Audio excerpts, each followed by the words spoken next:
Bonjour tout le monde, bienvenue sur Pluriel TV. Aujourd'hui, en fait, je réponds à une question qui m'a été posée récemment. J'ai eu la chance de donner plusieurs ateliers dans différentes cliniques de course et la question est la suivante. Est-ce que pendant les sports d'hiver, quand on fait des sports à l'extérieur, on est aussi à risque de déshydratation? Et la réponse est oui. Et pourquoi? En fait, c'est que la déshydratation pendant l'hiver ne dépend pas juste de la température ambiante. Pensez-y un instant. Quand vous faites un sport à l'extérieur l'hiver ou pendant des températures plus froides, comment est-ce que vous allez vous organiser? Vous allez vous habiller plus chaudement et ce qui va faire que votre température corporelle va quand même rester la même. Puis peut-être que même vous allez suer plus parce que vous allez avoir plus chaud dû aux vêtements que vous allez porter. Donc ça, c'est une chose. Il ne faut pas oublier aussi que notre taux de sudation, donc la vitesse ou la quantité de sueur qu'on va produire, dépend, comme je disais, non seulement de la température ambiante, mais aussi de votre niveau d'activité physique, de votre intensité, de votre rythme auquel vous allez faire l'activité physique. Et il y a aussi toute la question d'accoutumance. Donc, on s'habitue aussi à un moment donné à certaines températures. Si vous pensez aux différentes compétitions nationales, internationales, olympiques, vous avez toujours des athlètes qui sont beaucoup plus accoutumés à des températures chaudes ou à des températures froides, dépendamment de où ils viennent et de l'environnement dans lequel ils vont s'entraîner.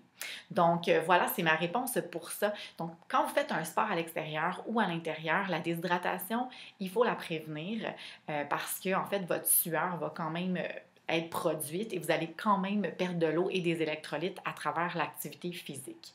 Donc, de quelle façon, en fait, est-ce qu'il faut prévenir cette déshydratation-là? Bien, premièrement, c'est de bien s'hydrater au quotidien.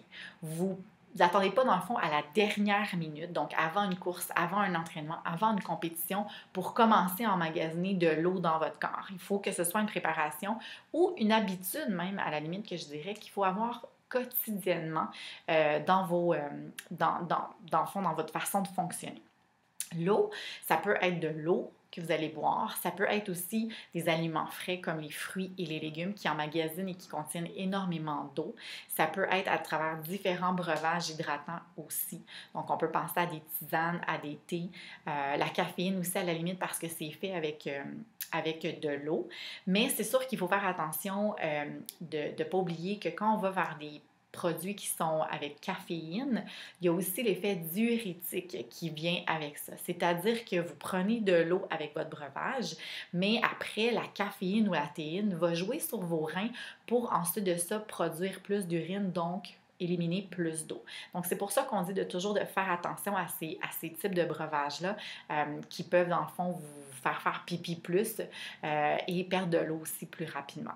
Donc, l'eau en tant que telle, les breuvages avec lesquels vous allez utiliser l'eau pour les faire, les aliments frais, c'est vraiment votre façon d'emmagasiner l'eau dans votre corps et il faut le faire quotidiennement et non seulement à la dernière minute avant un entraînement, une compétition ou un sport quelconque auquel vous allez vous adonner.